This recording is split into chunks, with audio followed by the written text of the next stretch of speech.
What if someone has a story from their past, from their history, from their family, from their lack that keeps them playing small? How do they change the story so that they're not lying to themselves, but they're empowering themselves with their story? Yeah. Well, then it comes down to like affirmations, right? Affirmations I used to think were super corny as well.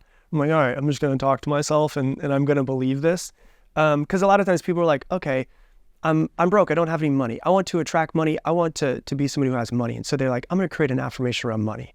And they sit there and they're like, money is flowing from all areas of the universe into my bank account immediately, right? And then you get done and you're like, your BS meter's like, no, it's not. Dude, you're broke. You got negative $12 in your account, right? And there's the BS meter. And so when I take affirmations, I say there's 3 parts that someone has to have.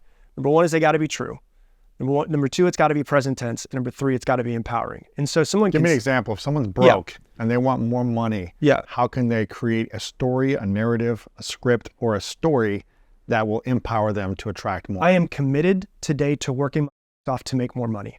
I am committed to taking the actions necessary to make more money in my bank account in the future. I am committed to losing 40 pounds over the next 12 months. Even though I've never done it before, I'm going to change the person who I am to make sure that I do that.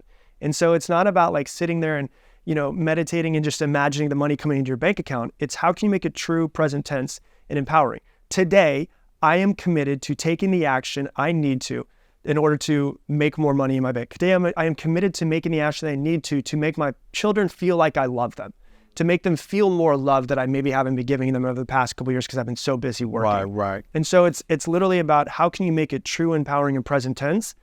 Because when it's true, like you might not have money in your bank account right now, but I will take the action today to eventually bring more money into my bank account. Because usually money doesn't immediately come to you. Usually it's like a lagging indicator of the actions you've taken in the past. So today I'm going to take the actions I need to, knowing that the money will be coming to me at some point in time. What do you think causes people to stay in procrastination mode for long periods of time? What is that reason they stay in procrastination? Yeah. So when I look at procrastinating, I remember I was talking with one of my salespeople and we were talking about this lady and he's like, well, I was like, so what was her problem when you had the sales call? And the problem he said was she procrastinates too much. And I said, that's not the problem. And what's the problem? And he's like, what do you mean? And I was like, the problem is not procrastination. The problem is a symptom of a cause. It's like, for instance, it's the downstream effect of something else. Procrastination is almost always the downstream effect of identity or fear. And that's really what it comes down to, is the reason why you're procrastinating is because you either don't think that you can do it, or you're procrastinating because you're afraid of something else that's coming in the future. If I were to be able to, like, if we had a light switch on the side, like a little switch on the side of our head, and we could turn off like our amygdala of like in the thing that creates fears in our brain, and we just say, okay, I have no fear, I can just take action, everybody would have the life that they want to. Nobody would procrastinate, right? And so it really comes down to that. That's the first thing is the fears and identity.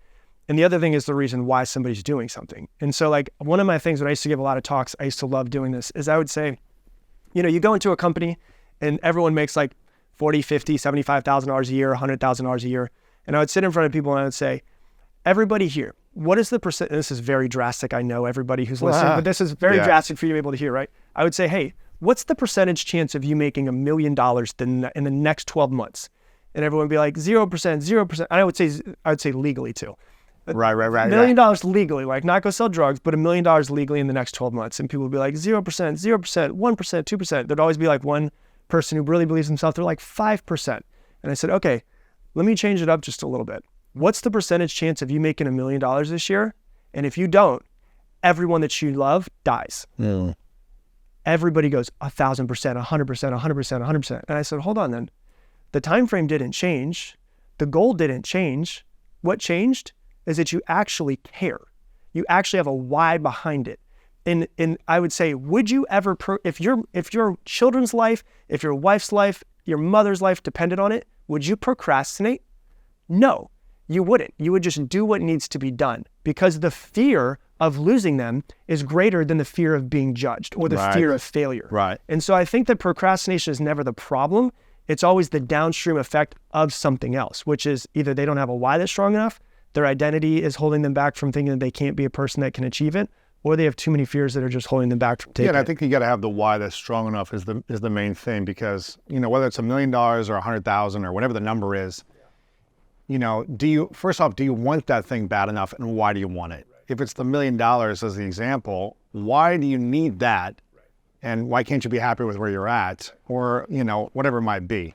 And do you need that to impress people, or is it because you have a greater purpose you want to use that money for, right? Because you want to build a company, you want to empower people, you want to donate it. So you have to understand why you want something, and be clear that it's not just serving ego, but it's serving something greater than you. I think that's when the river opens up. Yep. And it widens, and all the boulders go away when you say, I want this thing for me, but also so I can serve or empower others. For sure. Then it's like the Mississippi, it's wide. This is the biggest river there is. And, but when it's only for you, I feel like later down the line, you're going to hit a dam. Of course you are. You might attract what you want, but then eventually get blocked up because it's all about you as opposed to about others, including you. Yeah. And you can make money when it's all about you. Yes. Many people do it. Doesn't mean you're going to be happy. Right. That's usually the problem, right? Because you get to a point. I mean, this is what I really think about all the time is that how many successful people, and it's so sad, get to being ridiculously successful and then commit suicide. Like there's many that have done it. And so, there could be mental health issues to that, but I think a lot of them think when I get to the top of the mountain, then I'll finally be happy.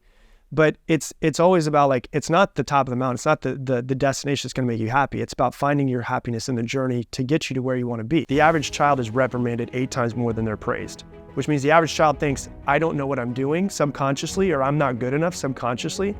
8 times more than they think I'm good, I know what I'm doing. I think that turns into a lot of self-love problems that people have. And so with identity, over years, we build up this identity of like, this is who I am.